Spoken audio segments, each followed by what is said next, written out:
Hi everyone, welcome to On the Other Hand. I'm Ariane Zurcher and today is lesson 14.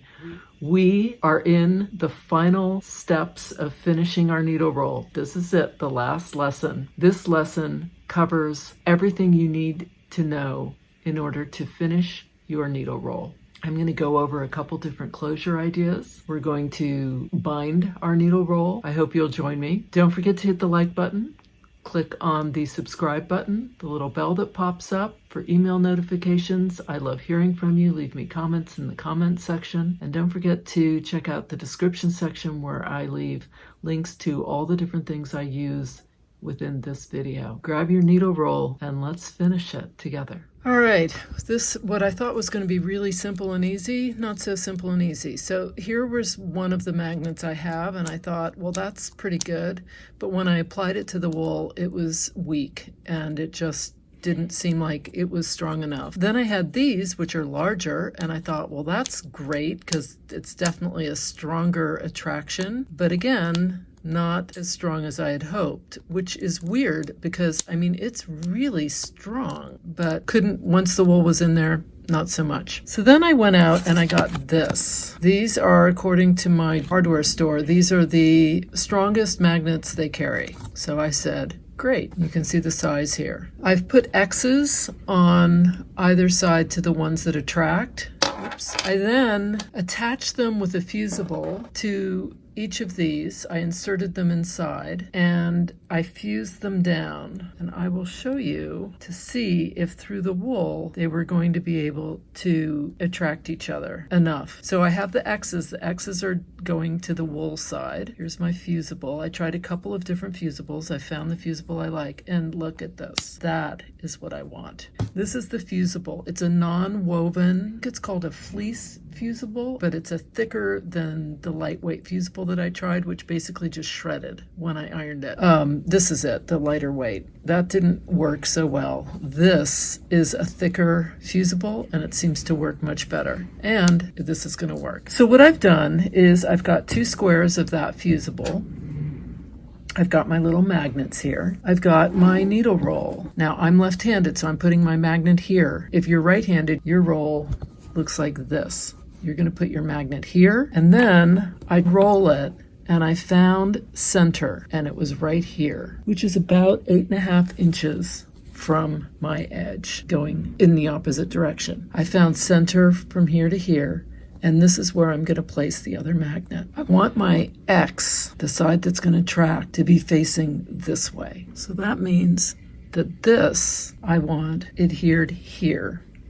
So I'm going to put my piece of fusible over this, and I'm going to iron this down. Then I'm going to go to my middle here, which is right here, and I'm going to put the X facing this side so that when I roll it, the X's are going to attract and they're going to connect. So the X is on this one facing up. The X on this one is going to be facing down, and I'm adhering it to this side of the needle roll, the otter side.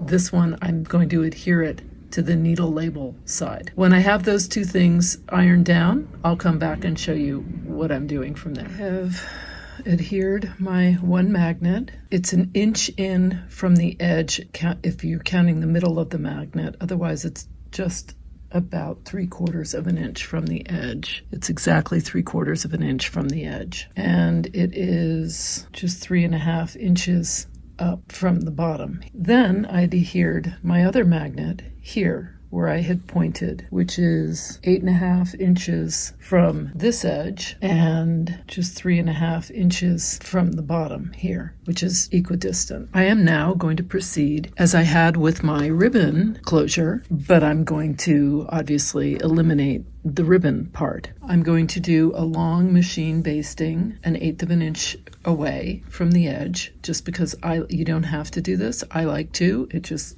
makes me feel more secure. And then I'm going to add my binding. One of the things I do when I start my binding is I leave about between 4 and 6 inches before I put my needle down. So I've got my needle down here, and I'm actually going to raise it up and come down to here and put my needle down there, because I want some wiggle room when I'm attaching these two binding pieces. I also do a 1/4 of an inch, a solid 1/4 of an inch.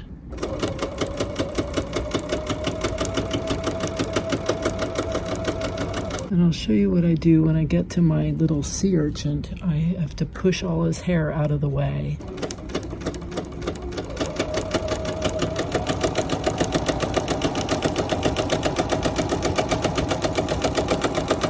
So I'm getting close to my sea urchin. I have to just push all that hair out of my way. It may cause a little trouble with my foot. If it does, I'll change to a zipper foot, but I'm hoping I don't have to.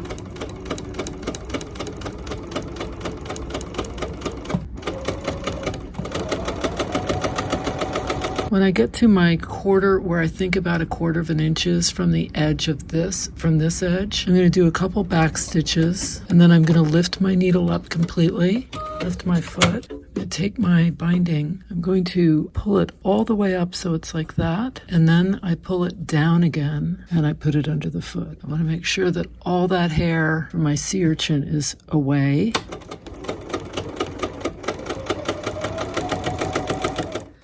For the ribbon, when I put my ribbon under here, I have one length going this way and I have the other length going here. I'm using one that's reversible, and that I would think that would be a good idea. I'm going to put it right into where that pin is that I've marked my center, and I'm going to line them both up so that they're right on top of each other, and I'm sewing the whole thing in here.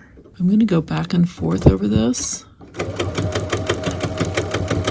just because that's going to get some wear on it.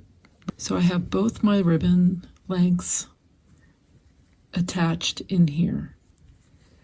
And then what's going to happen is when I fold my binding over and I attach to the other side, I'm going to have one ribbon length here and one here. And this is how I'm then going to tie my needle roll together. One of the things I do when I'm ending is I fold this piece diagonally so that I've got a diagonal fold, and I cut it. And then what I do is I slip this piece inside like this. And now I'm going to sew this whole thing down together as though it were one piece. And it just gives it a really nice edge that's not too thick because I've cut it on the bias.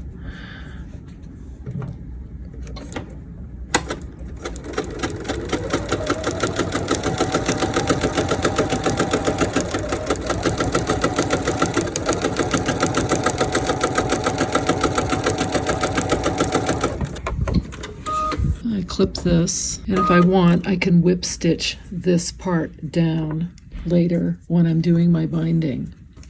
I'm now going to go ahead and I'm going to hand stitch my binding down. Because I don't have ribbon, I haven't added anything. I've already inserted my magnet. It's right here. I can feel it.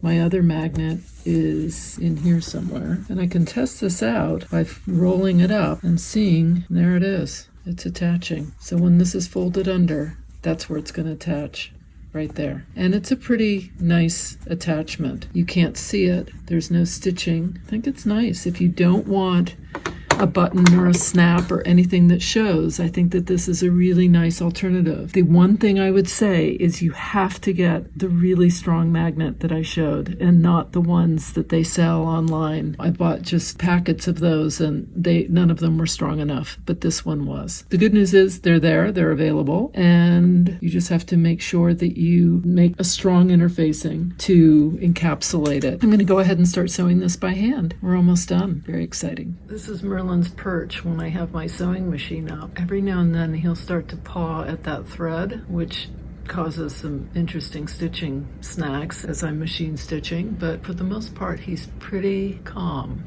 Look at his little tail, little curve, very elegant. All right, I'm hand stitching my binding down. I am using Sue Spargo's Afina. It's color EF13, and I'm just going to start somewhere. It doesn't really matter where in my binding. For those of you who've never done this, it's really easy. you will not have a problem. You need to put a quilter's knot. So quilter's knot, you wrap your thread around a couple times on your needle, pull your needle through, and you have a nice little knot. And now I'm going to start stitching my binding. And the only thing to be aware of with binding, for those who are new to it, is that you don't want to stitch into your fabric here. So I just keep a finger underneath and I can pretty much feel it. And I just catch a little edge of the binding. I go into my top layer of wool, or if I'm doing a fabric quilt, then fabric, whatever that top layer is. I'm just going to go around. This is a great thing to do while watching TV, unless it's subtitles. That can be tricky. Or if you're on an airplane. I one time did a whole quilt on an airplane. It was a long trip, but I finished the binding. As you can see, I'm just catching a little piece of it.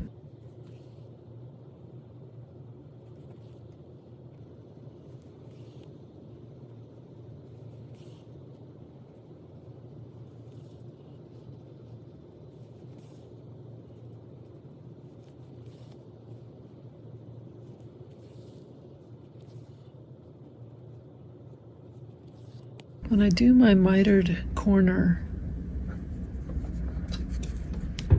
I want to pull it up so that it's just like that. Catch my edge of the next part, and then I just keep going. And what happens is, you can see there's one mitered side, and this will steam out, this little crease here. I can just give it a good eye press and that'll come out. And then this is here. I just keep going. Do that to all three corners. So I have finished my binding, and if I want to, I can slip stitch this part right here. This is the seam, and you don't have to.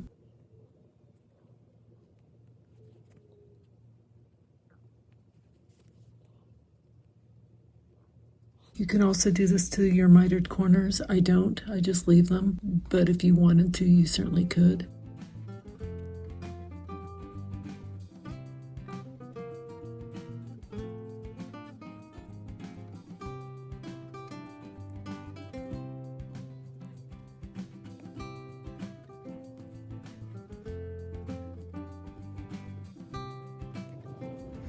Okay, so there it is. I'm going to pull this up so you can get a better idea of it. I'm going to give it a good press and a steam, really. And then we can roll it up.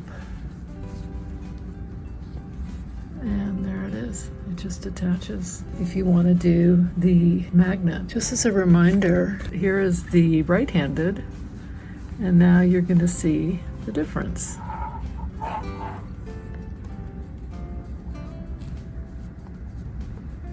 And this is if you did a ribbon.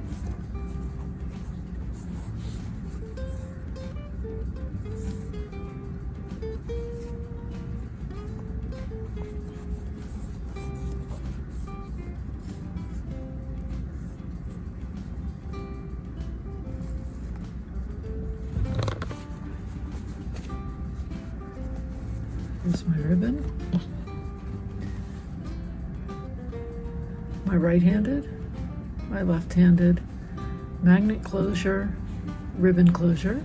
And of course, if you wanted to do, instead of a ribbon, you wanted to do a loop, you would put your loop on this side and then you'd put a button right here and it would just button. So those are three different ideas for closures, two different rolls, one for right, one for left. Thanks so much for watching. This concludes our otter needle roll, and for left-handed and for right-handed. If you're stitching along, tell me where you are in the process. And don't forget to click on the like button and subscribe. Click on the bell for email notifications. Don't forget to leave me comments in the comment section. I love hearing from you. And check out the description section where I leave links to all the different things I use, including the magnets within this video. Until next time, here's to stitching together. I'm definitely taking tomorrow off.